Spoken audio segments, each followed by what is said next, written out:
오늘 ROR랩 이제 가이드 강의는요, 필터하고 요청 위조 방지 그리고 요청 및 응답 객체까지 알아보도록 하겠습니다.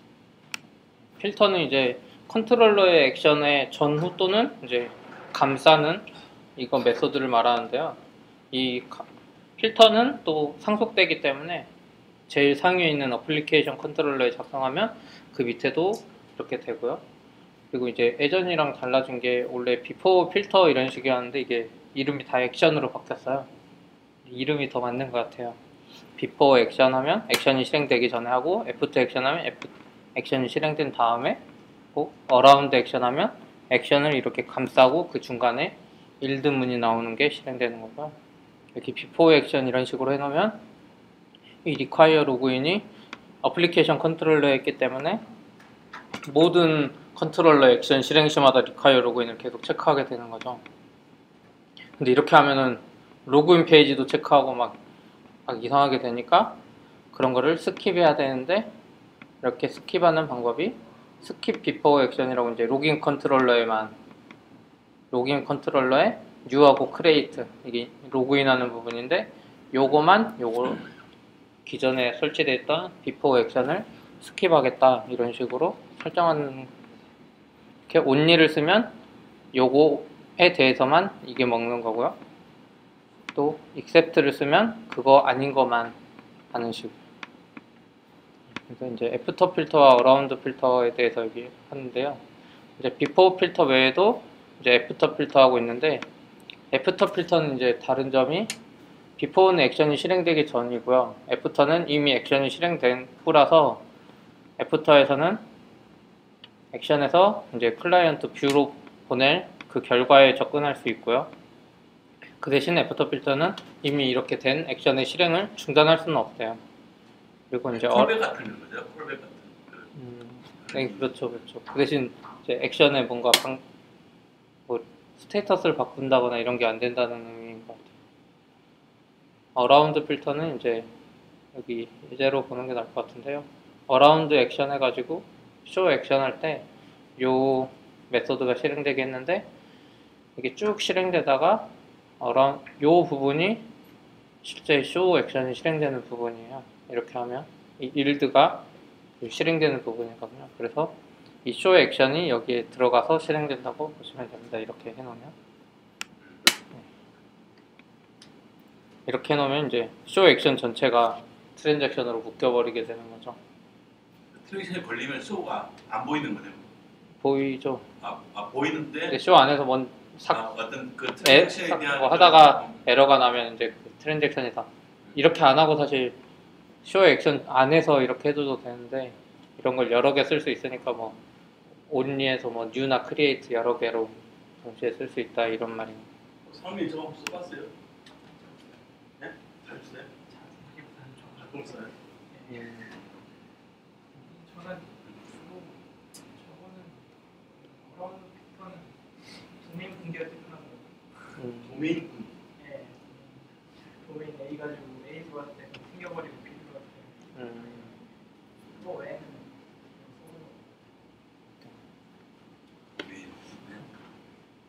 여기 예제 나온 대로 트랜잭션 할 때도 유용할 것 같아요. 그때 쓰는 것보다.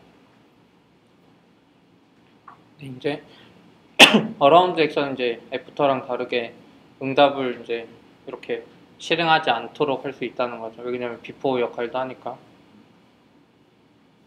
이제 그리고 필터를 사용하는 다른 방법인데, 위에서는 이제 액션 해가지고 뒤에 메소드 이름을 썼는데, 그렇게 안 하고 이렇게 비포 액션하고 이렇게 블럭을 지정해서 그 블럭이 바로 실행되게 할 수 있는데, 이때 인자로 컨트롤러를 넘겨가지고, 왜냐면 이건 어플리케이션 컨트롤러니까 그 밑에 상속받는 애들 컨트롤러가 다 각각 다르잖아요.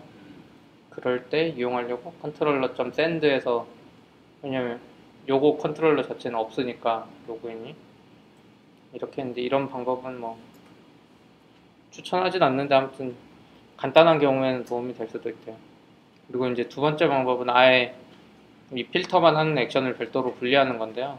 여기 비포 액션에서 로그인 필터를 하고, 로그인 필터란 클래스를 만들면 여기서 이름을 이걸 맞춰줘야 돼요. 비포 액션이면 여기 비포 오고, 애프터 액션이면 애프터, 어라운드 액션이면 여기 어라운드라고 이름만 맞춰주고 여기 뒤에 주는 변수는 똑같습니다. 이렇게 하면 이게 되는 거죠. 그래서 여러 군데서 재사용해야 되는 필터면은 이런 식으로 사용하면 됩니다. 네, 여기서 이제 어라운드 메소드는 이제 중요한 게 있는데 아까처럼 일들을 꼭 구현해야지 그 액션이 실제 실행된다는 거죠. 일들을 안 해놓으면은 액션이 실행 안 되고 그냥 오류를 낼지 그건 저도 잘 모르겠어요. 어쨌든 일들을 꼭 구현해야 된다고 합니다. 필터 액션은 여기까지고요. 이제 요청 위조 방지 이거는 이제 리퀘스트 포저리 프로텍션이라고 되는데 크로스 사이트 리퀘스트 포저리라고 해서 CSRF라고 하는데 이게 이제 웹사이트 공격의 형태로 이제 특정 사이트가 사용자 몰래 혹은 속여가지고 다른 사이트에다가 이렇게 요청을 보내게 하는 거죠. 그러니까 뭔가 저희 만약에 ROR랩이 있으면 ROR랩에다가 저희가 나쁜 의도로 뭔가 코드를 네이버닷컴에 유저스 뭐 딜리트 이걸 누르게 하는 거죠. 그냥 사용자가 모르고 버튼 누르면 우린 거기로 연결해버리면 만약 그게 딜리트 액션이면 딜리트를 해버릴 거고 그래서 이제 이런 거를 피하려면 이런 크리에이트나 업데이트 디스트로이 같은 파괴적인 액션은 농겟 요청으로만 접근하도록 하면은 이런 일이 없을 거라는 거죠. 몰래 하는 게 이제 레스트풀 방식을 제대로 쓰고 있다면 이런 조치가 이미 되고 있는 건데요. 그래도 뭐 악의적으로 어떻게 만들어서 할 수는 있다는 거죠. 포스트야 어차피 만들면 되고 우리가 근데 이제 앞에 get으로 하지 말라는 거는 누가 URL 링크 잘못 걸었는데 악의적이지 않더라도 그런 액션이 실행될 수 있다는 거고요. 이런 이제 위조를 보호하기 위해서 우리가 폼포하면은 이렇게 히든으로 어센티시티 토큰이란 이런 게 생기는데 이게 요청마다 계속 바뀌는 거죠. 그래서 요청 리스폰스 할 때 줬던 그걸 가지고 얘가 키를 맞게 했을 경우에만 우리가 하는 거를 레일즈 기본적으로 구현이 돼 있죠. 폼 헬퍼 메서드에서. 근데 이 폼포를 직접 구현해야 되면은 폼 어센티티 토큰 이 메소드를 이용하면 동일한 토큰을 추가할 수 있다고 하고요. 이제 근데 AJAX나 이런 경우에 유용하게 사용할 수 있다 그러는데 저희 API 서버 만들 때 이거를 해제시키잖아요. 그럴 때는 API 자체 인증 방법을 구현을 해야 될 것 같아요. 저도 여기까지 해본 적은 없는데 그 OAuth나 이런 거 구현하면 걔네들이 인증은 해줬다 처리하고 그냥 넘어가는 거죠. 네, 그리고 이제 요청 및 응답 객체에 대한 얘기가 있는데요. 이게 액션 그러니까 컨트롤러에서 사용할 수 있는 게 두 개가 있는데 사용자가 요청한 리퀘스트 객체하고 이제 제가 컨트롤러가 이렇게 서버에서 클라이언트로 반환할 때 쓰는 리스폰스 객체 두 개가 있는데요. 우선 리퀘스트 객체는 클라이언트로부터 넘어오는 정보를 유용하게 많이 가지고 있죠. 그래서 리퀘스트에 이제 속성에 보면 호스트가 있고 이건 요청에 사용되는 호스트 이름이래요. 그리고 뭐 도메인 TLD 중에 기본이 이니까 ror.rorlab.org면 rorlab.org가 있을 것 같아요. 그리고 뭐 포맷도 있고 메소드 있고 각 메소드별로 그게 맞는지 있고 뭐 포트 있고 이건 이렇게 있는데 이거는 직접 한번 해볼게요. 제가 로라 프로젝트에다 제가 샘플로 한번 해봤고요. 리스폰스 객체도 이제 직접 실행되는 건 아닌데 애프터 필터 같은 데서 응답에다가 이렇게 뭘 바꿔치기 해야 될 때 유용할 수도 있다고 합니다. 그래서 상태값, 바디, 로케이션, 컨텐츠 타입이나 이제 헤더스 바꾸기 이 밑에 바로 나오는데 이제 리스폰스 헤더스에다가 우리가 뭔가 조작을 이런 식으로 컨텐츠 타입을 바꿔버리거나 이런 거를 할 수 있다는 거죠. 근데 이제 여기서는 컨텐츠 타입 메소드를 직접 사용하는 게 있다고 하는데 우선 리퀘스트랑 리스폰스를 저희 로라 프로젝트 걸 실제 예제로 보면서 한번 해볼게요. 이게 포커스가 잘 안 잡힌 거죠 지금. 그래요? 이게 안 좋은 거라구나. 이 포커스. 네. 지금 이 포커스. 네. 마찬가지일 것 같아요. 그냥 해상도가 좀 흐리게 왜 해서 그런 걸까요? 네. 계속 그래가지고 잘 모르겠어. 난 되게 예민하고 가산점이 돼가지고 가산점이 돼서 조금만 안 맞추면 그냥 후회. 그러니까 영화 아니죠. 저희 컨트롤러에서 제가 넣었던 게 제 이거를 직접 잘 안 해서 잘 이해가 안 돼요. 포스 컨트롤러가 뭔지 모르고 막 이거저거 해보다가 됐는데 이제 포스트 컨트롤러에 우리 애프터 액션이 아까 제가 필터 애프터 필터 그건데 이제 블럭 방식으로 이렇게 했죠. 근데 저는 블럭 방식으로 하면 이 뒤에다가 이렇게 only 쓰면 되는 줄 알았는데 이 앞에다 써야 되더라고요. 그래서 크리에이트 할 때, 그러니까 글쓰기 할 때만 이 프라이 잼을 이용해서 여기서 콘솔이 딱 멈추게 해놨어요. 그러면 여기서 리스폰스랑 리퀘스트를 할 수 있는데요. 그래서 서버를 시작해 보겠습니다. 네. 그리고 로컬로 했고, 가입 인사에다가 글을 쓰면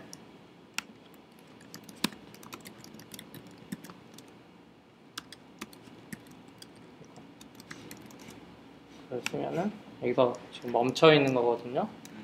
콘솔에 보면 여기 프라이가 실행되면서 애프터 액션에 지금 멈춰 있는 거예요. 크리에이트에. 그럼 여기서 이제 애프터니까 얘는 리퀘스트도 가지고 있고 리스폰스도 제대로 가지고 있는 거거든요. 리퀘스트 보면 이렇게 뭐가 막 많아요. 저기 예제로 있던 호스트를 먼저 볼게요. 호스트 보면 로컬호스트로 호출했으니까 사용자가 이제 로라 실제였으면 로라.rrlab.org가 됐을 거고요. 또 뭐가 있었을까요? 네, 도메인도 한번 봐볼게요. 도메인 하면 네, 뭐 TLD 두 개라 그랬는데 어차피 하나밖에 없으니까 지금. 그리고 뭐 포맷이 볼까요? 네, 포맷은 마임 타입으로 텍스트 HTML로 이렇게 요청할 때 헤더에 넘어오는 정도고요. 의미 있는 게 이제 자주 쓰는 게 포트나 IP 이런 거 많이 쓰잖아요. IP 한번 봐볼게요. 리모트 IP 하면 사용자 IP인데 이제 제 로컬에서 로컬이니까 이렇게 나오고요. 이것도 진짜 실제로 쓰다 보면 엔진엑스랑 유니콘 쓰다 보면 또 설정해줘야 되는 게 하나 있긴 한데 어쨌든 이것도 리퀘스트 헤더 보고 하는 거고. 네, 포트도 한번 보겠습니다. 포트도 이렇게 3000번 포트라고 되어 있고요. 네, 쿼리 스트링이랑 URL도 볼게요. 쿼리 스트링 뒤에 붙은 게 없어서 없고요. URL은 네, 전체 URL. 지금 이게 왜 이렇게 돼 있을까요? 아, 이게 한글이네요. 지금 가입 인사할 거예요. 이게 네, 가입 인사에 URL이 넘어갔고요.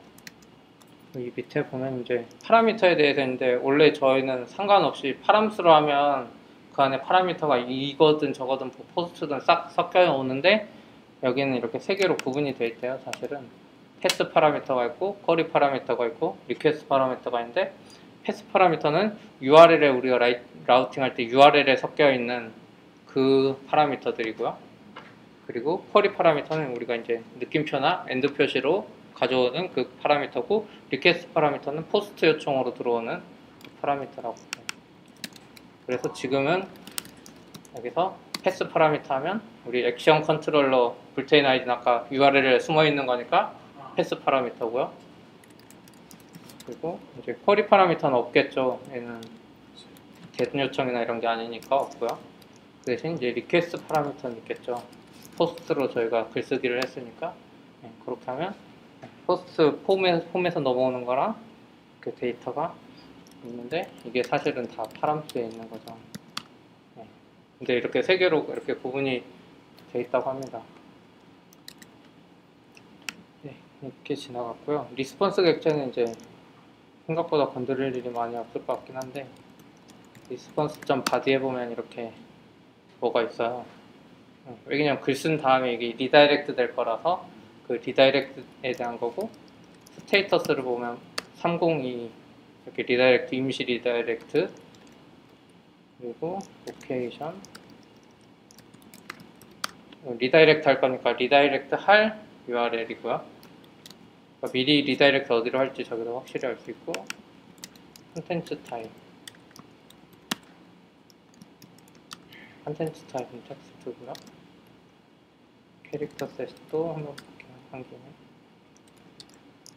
캐릭터 셋은 없네요. 지정이 안 돼서. 네. 헤더를 보면 헤더에도 이런 정보들이 다 포함되어 있습니다. 그래서 여기 이렇게 보면 지금 리스폰스 객체 자체에서 가지고 있는 정보들이 많이 있어요. 저기 명시 안 된 것도 이 태그 같은 것도 있고 여기 리스폰스 객체 안에 리퀘스트 객체가 또 있네요. 그래서 리퀘스트 객체도 지금 보면 리모트 어드레스도 있고 유용한 정보들이 많습니다. 이게 사용자가 다 보내는 그 정보 기반으로 하는 거고요. 한번 쭉 훑어보다가 나중에 생각나면 여기는 레일즈에서 뭐 하는 거 그러니까 뭐가 많이 붙어있네요. 뭐 암호화된 쿠키 뭐 그때 했던 쿠키에 대한 정보도 있고요.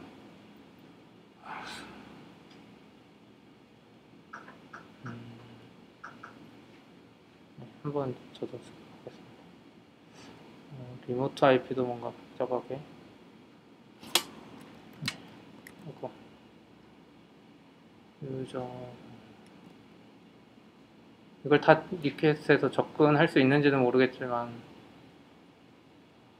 뿌려주니까 되겠죠? 와인 파일 액션은 여기 또 패스 파라미터가 있고요. 뭐가 많네요. 그냥 훑어볼 수준이 아니면 필요한 것만 쭉 보면 될 것 같아요. 끝으로 어떻게 가죠? 네.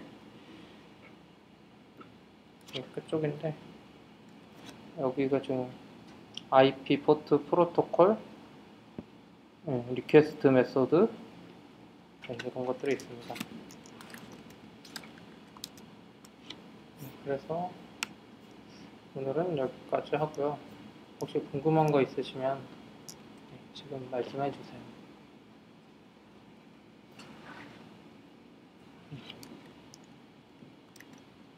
그러면 오늘은 여기까지 하겠습니다.